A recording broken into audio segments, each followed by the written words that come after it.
اور دنیا کا بہترین متاع صالحہ عورت ہے، اور صالحہ عورت کی تعریف یہ کی گئی کہ مرد جب اس کو دیکھے تو خوش ہو جائے، اور جب وہ حکم دے تو وہ اطاعت کرے، اور جب وہ گھر سے چلا جائے تو اس کی عزت اور اس کے مال کی حفاظت کرے۔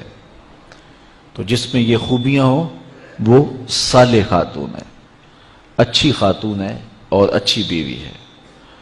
حضور نبی رحمت صلی اللہ علیہ وآلہ وسلم نے اس دواجی زندگی کے حسن پر کتنی خوبصورت بات ارشاد فرمائی۔ فرمایا کہ عورت کے، بیوی کے مزاج سے آپ کو موافقت نہیں ہے، اس کی کچھ عادتیں تمہیں ناپسند ہیں، تو اس کی کچھ ایسی عادتیں بھی ہوں گی جو تمہیں پسند ہوں گی۔ تو ادھر بیوی کو یہ ارشاد کیا کہ اگر اللہ کے علاوہ کسی کو سجدہ جائز ہوتا تو میں خاتون کو حکم دیتا کہ وہ اپنے شوہر کو سجدہ کیا کرے۔ اگر خاتون اس کو مد نظر رکھے تو شوہر کو شکایت پیدا نہیں ہو سکتی، اور اگر شوہر اس حدیث کو مد نظر رکھے کہ اس کی کچھ عادتیں مجھے ناپسند ہیں تو کچھ عادتیں ایسی بھی ہیں جو مجھے پسند ہیں، یہ ماں باپ کا گھر چھوڑ کے آئی ہے، میرے لیے وطن چھوڑا ہے، اپنا آبائی گھر چھوڑا ہے، بہن بھائیوں کو چھوڑ کے میرے لیے وقف ہو گئی ہے، تو یہ چیزیں یقیناً مرد کے لیے اس عورت کی محبت کو پیدا کرنے کے لیے کافی ہیں۔ طلاق اگرچہ مرد کا شرعی حق ہے، اور اگر نباہ نہ ہوتا ہو تو طلاق دینا ناگزیر ہو جائے تو طلاق دینا ہی پڑتا ہے، لیکن اس کے باوجود اگر کوئی شخص اپنی بیوی کو برداشت کرتا رہے تو قیامت کے دن رب کی رحمتوں کا حقدار ہوگا۔ جائز کاموں میں جو سب سے ناپسندیدہ امر ہے وہ طلاق ہے، اور جب کوئی شخص طلاق دیتا ہے اللہ کا عرش بھی ہلنے لگ جاتا ہے۔ امرأہ مردودہ اس خاتون کو کہتے ہیں جس کے شوہر نے اس کو طلاق دے دی اور وہ اس قابل نہیں ہے کہ اس کا دوبارہ نکاح ہو سکے، پہلے ہی بڑی مشکل نکاح ہوا تھا، بدصورت تھی، جہیز نہیں لا سکی تھی، تو پہلے بڑی مشکل نکاح ہوا تھا، اب طلاق ہو گئی تو اب تو اور زیادہ امکان مشکل ہو گیا، تو وہ اپنے باپ کی دہلیز پہ بیٹھ گئی، آگے نکاح کا ارادہ بھی نہیں ہے چونکہ امکان باقی نہیں ہے۔ تو اس عورت کو شریعت میں کہتے ہیں امرأہ مردودہ، لٹائی گئی خاتون۔ حدیث میں آتا ہے کہ کل اس خاتون کے باپ کو اس کے گناہوں کی وجہ سے جہنم کا حکم ہوگا، تو یہ جہنم اور اپنے باپ کے درمیان آڑ بن کے کھڑی ہو جائے گی اور رب سے بحث کرے گی کہ میرے مالک تو نہ مجھے عقل دی نہ تو نے مجھے شکل دی، سسرال نے قبول نہ کیا اور خامن نے دھتکار دیا، یہ ایک بوڑھا باپ ہی تھا جو مزدوریاں کر کر کے میرا پیٹ پالتا رہا، اس کے بڑے گناہ ہوں گے لیکن مالک میں تو اس کو جہنم میں نہیں جانے دوں گی۔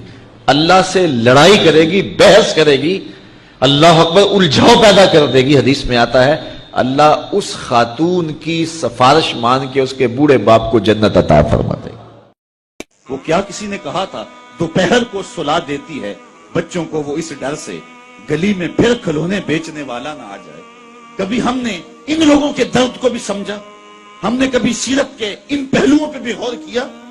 آج ہم اپنی بیٹی کی شادی کرتے ہیں تو اس کا جہیز چارپائیوں پہ بچھا دیتے ہیں، اور ہمارے دیہاتوں میں رواج ہے کہ خاتون کو کہتے ہیں کہ جاؤ پورے محلے میں، پوری بستی میں جا کے ڈھنڈورا دے دو کہ بیٹی کا جہیز دیکھ جاؤ۔ یار دیا تو اپنی بیٹی کو ہے اور تحفہ دے رہے ہیں، لوگوں کیوں دکھلا رہے ہیں؟ صرف داد وصول کرنے کے لیے۔ ملک صاحب نے، خان صاحب نے، چودھری صاحب نے حد کر دی، کمال کر دی، بڑا دیا، اپنی بیٹی کا گھر بھر دیا۔ यार तुमने तो दाद वसूल कर ली, चौपालों में बैठकों में तस्करा भी चला, तंदूरों पे औरतें बातें भी करने लगी, तुम्हारे नाम के झंडे भी गड़ गए, लेकिन तुमने ना सोचा तुम्हारी बेटी का जहेज देखने के लिए यतीम बच्चियां भी आई, तुम्हारी बेटी का जहेज देखने के लिए उस बूढ़े मजदूर की बेटियां भी आई जो सुबह उठ करके मजदूरों वाले अड्डे पे जाके बैठ जाता है और उसको बूढ़ा समझ के कोई कबूल नहीं करता, और वो कहता मुझे 10 रुपए कम दे देना, मुझे साथ ले जाओ, लेकिन उसको कोई साथ ले जाने के लिए तैयार नहीं होता। जब धूप खूब चमक बढ़ती है और उसे मायूसी होती है कि अब कोई लेने नहीं आएगा, तो वो डब्बा लटका करके रोटी वाला घर जब वापस पलटता है तो कोई जानता है उसके कदम कितने बोझल होते हैं। आज वो अपनी बीवी को घर से निकलते कह के आया था कि जो रकम मिलेगी उसका आटा लेकर के आऊंगा, उसका घी लेकर के आऊंगा। आज वो खाली डब्बा रोटी का वापस जब पलटा के ले जा रहा होता है, उसके लिए घर की दहलीज नहीं होती, पुलसरात होती है, और अंदर लोगों के कपड़े सी के और लोगों के घरों के बर्तन मांज के अपने जहेज की चीजें बनाने वाली बेटियां जब अपने बाप को यूं आज भी खाली आता हुआ देखती हैं, तो जो कचोके उनके दिल पे लगते हैं उसका मदावा किसके पास है? तुमने तो दाद वसूल कर ली, लेकिन तुम्हारी बेटी का जहेज देखने के लिए उस मजदूर की बेटियां भी गई। तारा टूटता सबने देखा, ये ना देखा एक ने भी, किसकी आंख से आंसू टपका, किसका सहारा छूट गया। काश के उन दर्दमंदों का भी हमने हाल पूछा होता और उन दुखियों के रिश्ते हुए जख्मों पर भी हमने मरहम रखी होती और हुजूर की सीरत के पैगाम को हमने समझा होता, और हम अपनी मुआशरत और अपने इर्द गिर्द के माहौल के अंदर इन चीजों को, अपने मोहल्ले और अपनी गली के अंदर इन चीजों को देखा होता।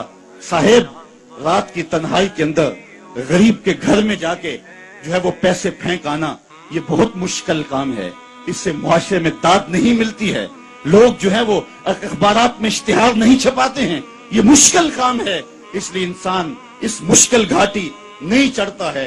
अल्लाह ताला सूरतुल बलद में इरशाद फरमाया, फलक्तहमल अक़बा वमा अदराका मल अक़बा फक्कु रक़बा। अल्लाहु अकबर। ओ इतआमुन फी यौमिन ज़ी मस्ग़बा। ये मुश्किल घाटी है।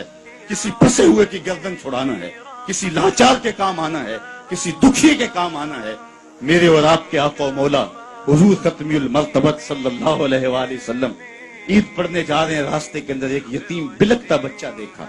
हुजूर रुक गए, सर पे शफकत का हाथ रखा, पूछा बेटे आज ईद का दिन है, तुम रो रहे हो? कहा मेरा बाप फला गजवे में शहीद हो गया, मेरी माँ का साया भी सर पे नहीं, भरी दुनिया में यहाँ मेरा कोई नहीं। दीवार के साथ लग के बिलक रहा है। ईदगाह में इंतजार हो रहा है, हजारों लोग मुंतजर है। आका करीम ने दिल जोई यतीम को, यतीम की दिल जोई को इतना मुकद्दम समझा कि उसको लेके वापस घर आए और आके कहा कि इसको लिबास दिया जाए, इसको खाना खिलाया जाए, और उसको जैसा हसनैन करीमैन को लिबास दिया गया था ऐसा उस बच्चे को पहनाया गया, खाना खिलाया गया। हुजूर ने एहसासे महरूमी दूर करने के लिए मजीद उसके सर पे शफकत भरा हाथ रखा और मुस्कुराते हुए फरमाया, क्या बेटा तू इस बात को पसंद नहीं करता कि मोहम्मद तेरा बाप लगे, आयशा तेरी माँ लगे और फातिमा तेरी बाजी लगे? उसने कहा ये रिश्ते मिल जाएं तो और क्या चाहिए? कहा आज के बाद ये तेरे रिश्ते ठहरे। एक उंगली से हसनैन को लगाया है, एक उंगली से वो यतीम बच्चा है। हुजूर ईदगाह की तरफ बढ़ रहे हैं और भी बच्चे अपने माँ बाप के साथ जा रहे हैं। ये यतीम जुबान हाल से कहता है था तो यतीम, लेकिन यतीमी का मजा आ गया, मुस्तफा की उंगली थाम के जा रहा। तो हुजूर अलैहिस्सलाम की सीरत जब नस्ल नौ के सामने रखें,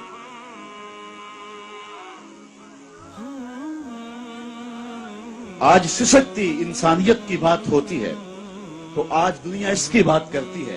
तो आइए अपने आका की सीरत को इस रूप के अंदर देखें और पढ़ें और उसकी खुशबू को फैलाएं और नस्ल नौ को बताएं कि आका करीम अलैहिस्सलातु वस्सलाम किस तरह दुखियों के दर्द बांटने वाले थे और लाचारों, यतीमों और मिस्कीनों के किस तरह काम आने वाले थे। समालुल यतामा इस्मतुल लिल अरामल, बेवाओं के आसरे थे और गरीब हो के यतीम यतीम परवर थे। ये 9 साल की उम्र है हुजूर की, उस वक्त कहा जा रहा है हुजूर के लिए सिमालुल यतामा, यतीमों का सहारा और आसरा है।